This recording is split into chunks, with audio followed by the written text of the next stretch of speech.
You're standing outside the door, rehearsing an opening line and timing a joke in your head. You take one last breath, adjust your collar, and prepare to start the interaction.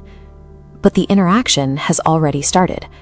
Before you say hello, or even realize you're being judged, the women in the room have already begun forming an opinion based on signals you don't even know you're sending.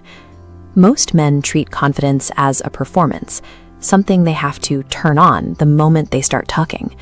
They focus on the words, leaving a massive blind spot where their physical presence should be.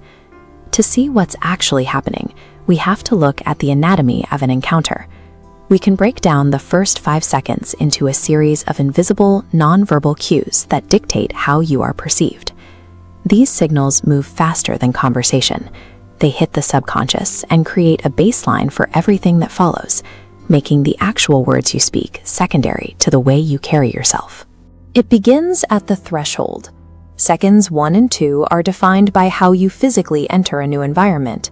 A rushed, hesitant walk suggests you're looking for permission to be there. A calm, natural arrival creates the first layer of a positive impression. During these first 2 seconds, observers notice if your shoulders are tensed near your ears or if your hands are fidgeting.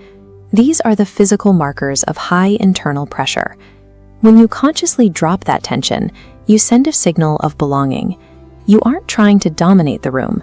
You're simply demonstrating that you are comfortable within it. As we move into seconds 3 and 4, the focus shifts to how you occupy space once you've stopped moving. Watch a man take a seat. He might perch on the very edge of the chair, ready to bolt, or he might actually settle back and inhabit the furniture. That physical ease is communicative. When you look at home in your own body, it allows the people around you to relax as well.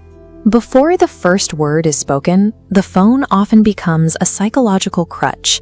Keeping it face up on the table or constantly glancing at the screen is a way to avoid the vulnerability of being present.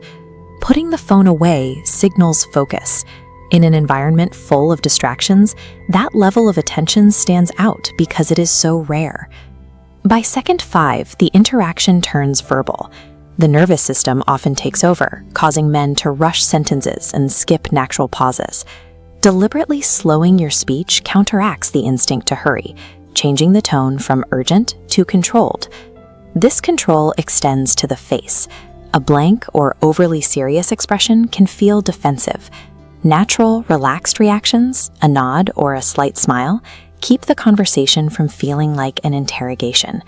Managing the pace of your voice and your expressions proves you aren't being hijacked by the stress of the moment. It shows you're present in the conversation, rather than just surviving it.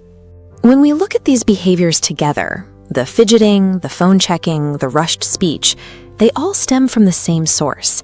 There is a sharp contrast between performing confidence and simply being at ease. Women are particularly attuned to the subtext of these signals. They can sense when the man is adjusting his behavior because he is quietly seeking approval.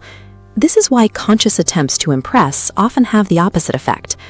The more effort you put into orchestrating how you are seen, the more forced and inauthentic the interaction feels.